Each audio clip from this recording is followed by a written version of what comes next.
We're in the village of Risby, just outside St Edmunds, and this is the Church of St Giles. We've got a lovely lich gate, surrounded by 2 trees. How fantastic is that? Look at all that moss on the roof there, in the shade of these. Look at these trees. That's just amazing. We've got a double gate here that's open. Little seats here. And a path that goes straight up to the front door. Oh, and look at that. We've got a round tower. 1, 2, 3, 4, 5, 6 little windows there. The tower looks almost as if it was built separately to the main building. Somehow it looks as if it was built and added on later, I'm not sure. Graveyard is surrounded on that side by a hedge with houses behind it. We've got a flint and brick wall in the front on the road.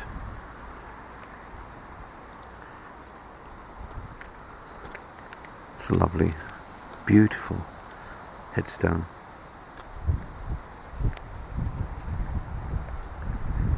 In loving memory of George Cox, who died September the 21st, 1905, aged 33 years.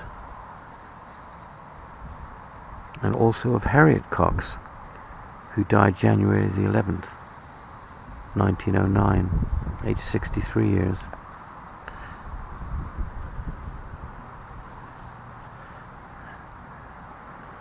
A little path here on the grass. It's just going round the side of the church.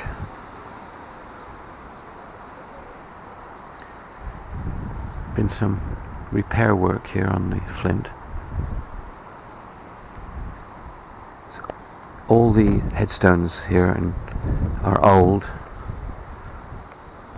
Some of them haven't been cared for many years, and add character to the churchyard though. This is beautiful. All the top has got a sort of patina effect of moss.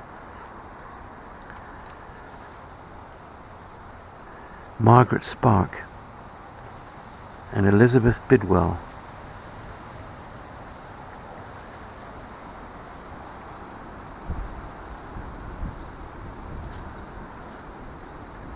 We've got 2 headstones here by the look of it, or 3 headstones. We can only suspect, I can't read it, but from that it's a family grave. The small one is a child. A lovely tree here in the middle of the yard, and headstones around it.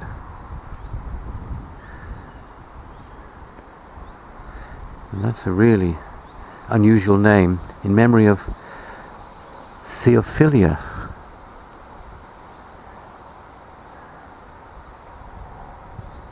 That's unusual name.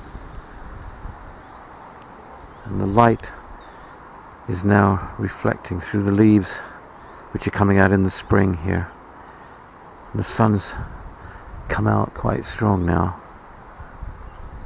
That's just beautiful. Absolutely atmospheric here. Birds are singing. With houses beyond the churchyard. Sound of cars going by on the lane.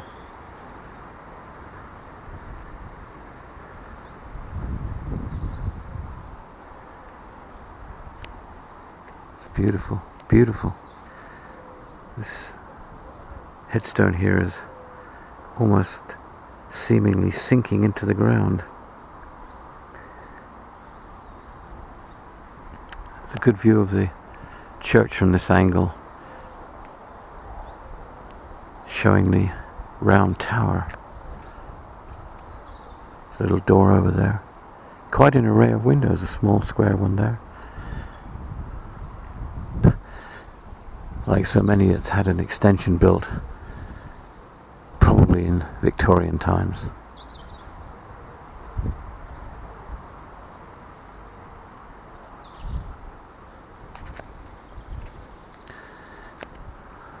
More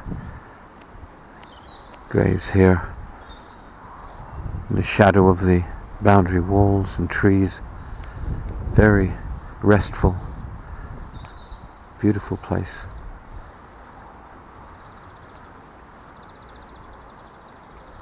This one with a big cross on it, and the cross is facing the church.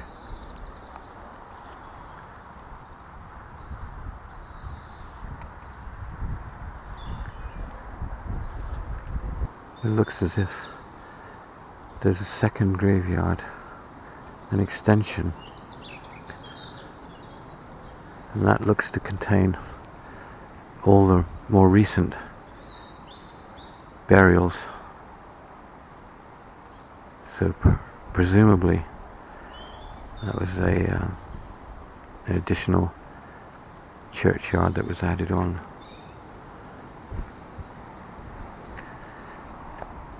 You can get another view here from this angle of the church with that beautiful tower and that long expansive roof and the rear extension. Isn't that beautiful? And it's different to some of the churches here. Crosses on the roof and on the extension. Here we've got a grave that's really finding its way back to nature. It's beneath this tree and it's got everything growing on it and over it and next to it. And I guess when it was first put there, that tree was only small. It's almost hidden now. And another one here with a cross. Look at that. There's a, looks like the old flint wall that was the boundary of the original churchyard. Isn't that gloriously beautiful?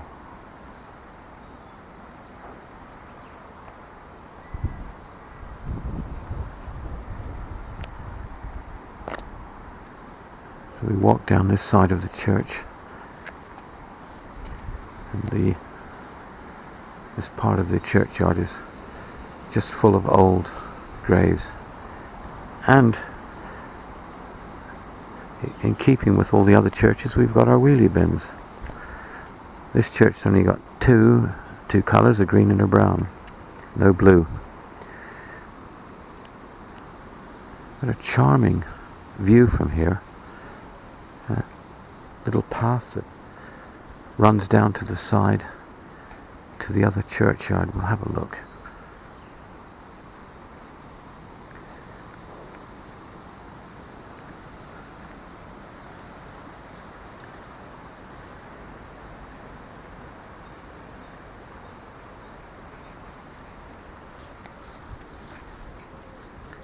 Second churchyard. Delightful, absolutely delightful. A bench there under the tree. And in a few weeks, when all the leaves are out, you can sit under that tree in the shade on a hot day and just soak up the atmosphere of this wonderful place. It's right in the center of the beautiful village of Risby. Before we leave this, we should have a little look at the bluebells that are here.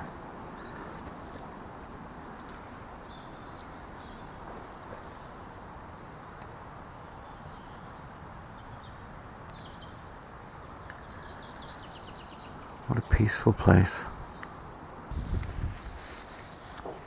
In loving memory of Alec Edwin, the beloved son of William and Julia Gray, who passed away July the 30th, 1921, aged 19 years. That's a very 1920 looking headstone, actually. Sort of almost a touch of Art Nouveau about it. It's falling over in a very dramatic way, giving more atmosphere as if it was needed to this beautiful churchyard. The church here has got windows all along this side here.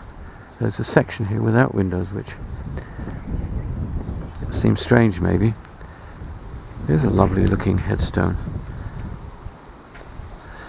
In loving memory of my dear wife, Emma Orris, who died the 4th of August 1943, aged 77 years. Peace, perfect peace. Also of Harry Orris, who passed away in February 1947, aged 76 years. There's a beautiful old door set in a stone arch. Looks very old, and you can see where all the flint's been repaired over the years. It's almost been totally rendered over. So when the church was originally built, it wouldn't have looked like this at all. It would have been more exposed flint. More like the tower, which is why this tower seems to have been built at a separate time.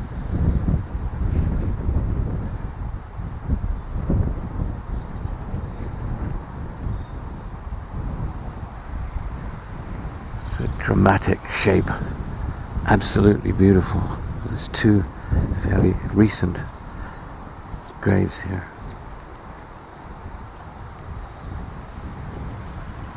We look up the tower again.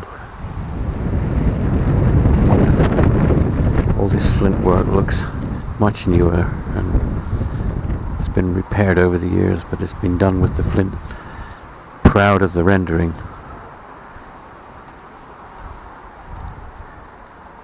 Sweet bench sitting at the front of the church here. The entrance to the porch here, and there's no door or gate.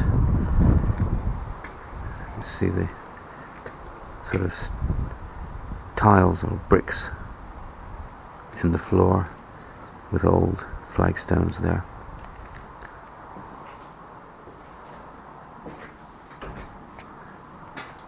The entrance has got a window here, small window, and an alcove there. Interesting wooden ceiling with all these edgings on them.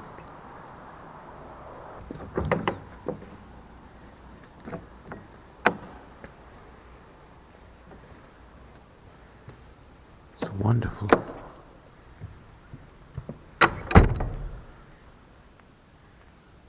Well, just stand here a moment and look at this wonderful wall. It looks as if somebody has been studiously working to preserve and keep the paintings that are on this wall. And though they're faint, you can see and imagine what it must have looked like. See the design that's over the doorway there, and the border along the top, and the decoration in the alcove.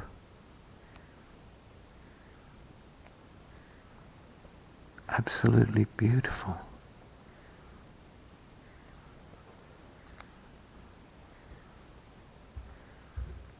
This must have been how these churches were decorated. That is absolutely wonderful.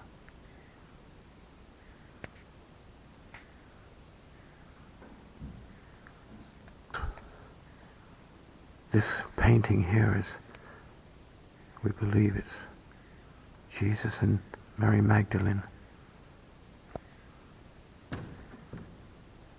Absolutely magnificent.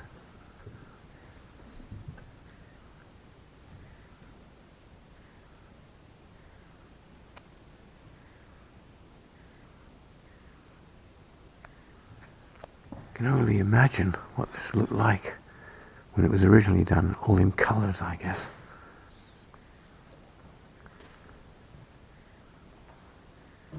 I've always wondered how many of these churches in Suffolk have got this type of painting still hidden underneath layers of paint. That's beautiful, absolutely. Here at the rear of the church and look down, we can try and imagine what it must have looked like when it was all painted. The alcoves were all decorated and the walls were decorated. The ceiling is plastered, so we've got the effect of plastered walls creating a completely different look of the church. There isn't that contrast of wood, a vast wood ceiling against the plastered walls that other churches have. It hasn't any extensions either, it's just one single long church, and the walls, the plastered walls, extend right up over the ceiling. Very different and beautiful, absolutely beautiful. The windows are plain leaded glass, and they're letting in a lot of light here. The pews look very old. I wouldn't like to say how old these were, but I would think they were 18th century, maybe even older. Maybe 16th century. The font is very impressive.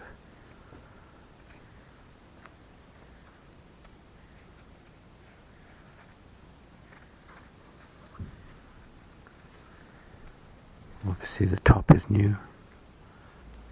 Over on this wall there's a coat of arms of George III.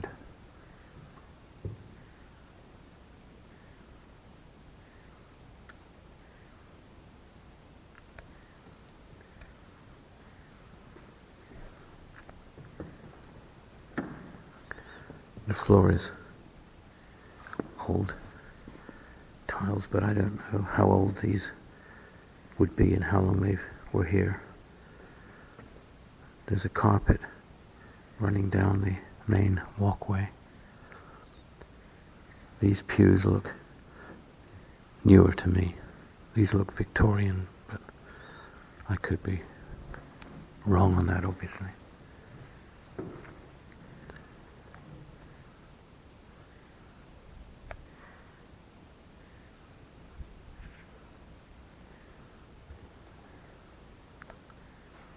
Got memorials here.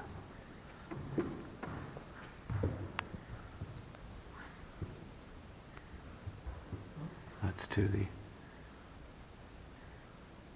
1914-1919 war, the First World War.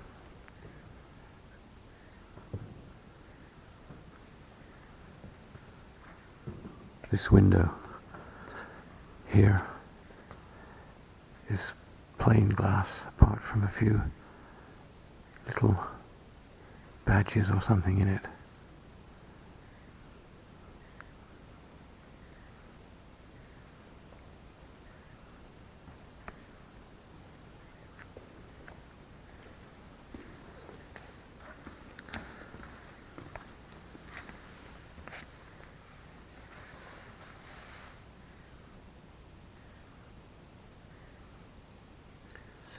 Years.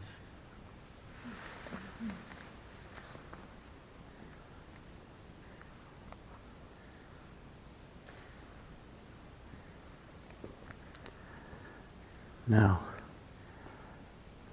we look at the altar area, and here we've got absolutely beautiful screen. If we start on this side, we've got an alcove here, and we've got gilded and painted wood.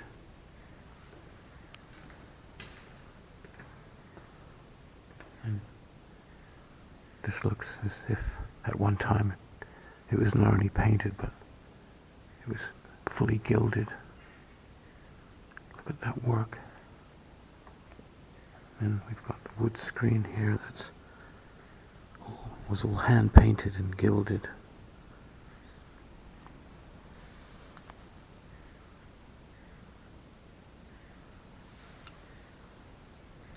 That was beautiful carving.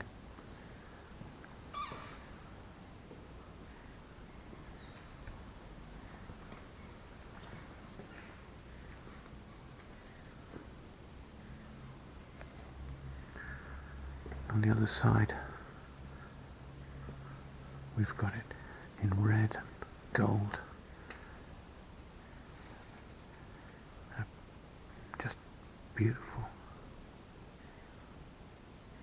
That kind of leaves you speechless, really. That is really so beautiful. We step up here into this altar area. And we've got stained glass windows here that are very intricate, very dark, slightly foreboding.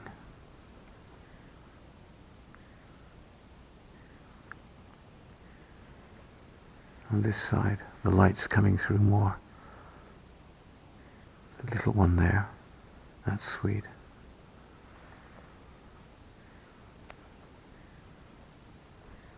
A big organ there again that looks late Victorian or Edwardian, with massive pipes that reach up into a point. Now in here we have got a wood ceiling.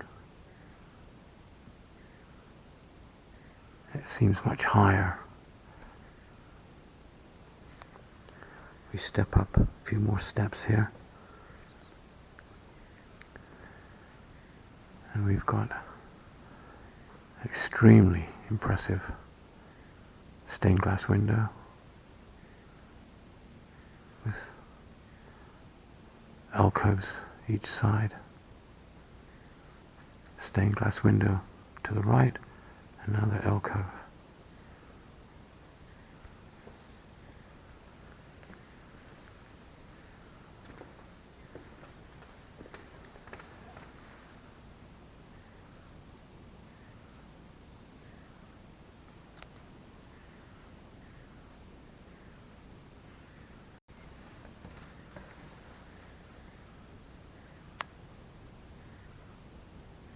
Mainly carpeted here. But the pattern underneath is quite nice. Glazed tiles and a lovely old radiator. Looks like it's from the 1920s. Little door.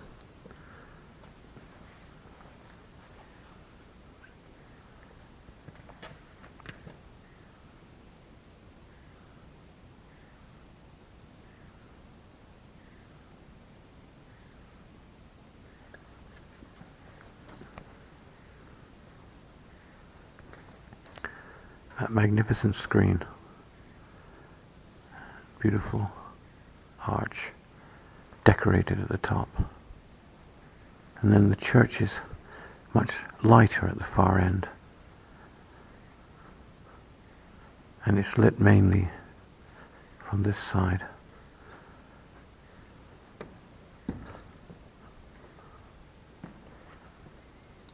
Stained glass window here, which seems to be the only stained glass window in this part of the church. We've got some framed details of the paintings that are on the wall.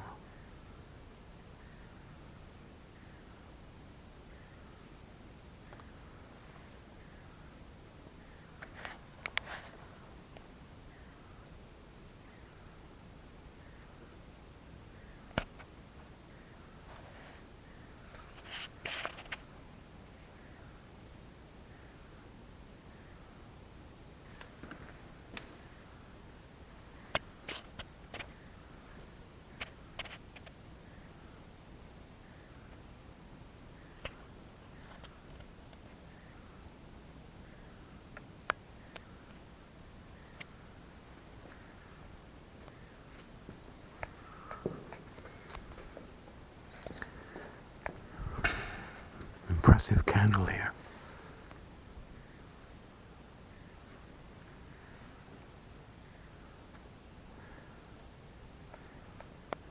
Church has got a very village feel about it without the wood ceiling. You don't see many that are plastered over in this way. Some more memorials on this side of the church. This is another one. This is the Second World War. 4 men who died in the Second World War from this village.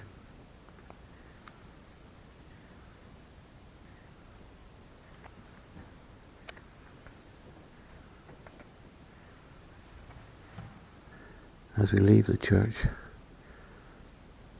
discover that the radiator here is actually slightly warm.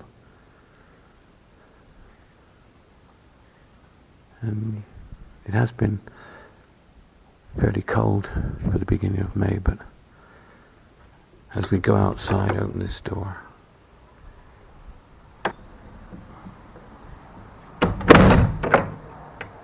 greeted by a fairly warm spring day. We come out into the village street again. Beautiful flowers.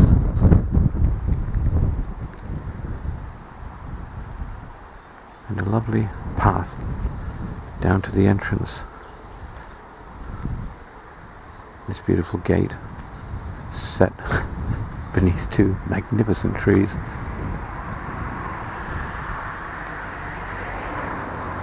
We'll have a final look at this church.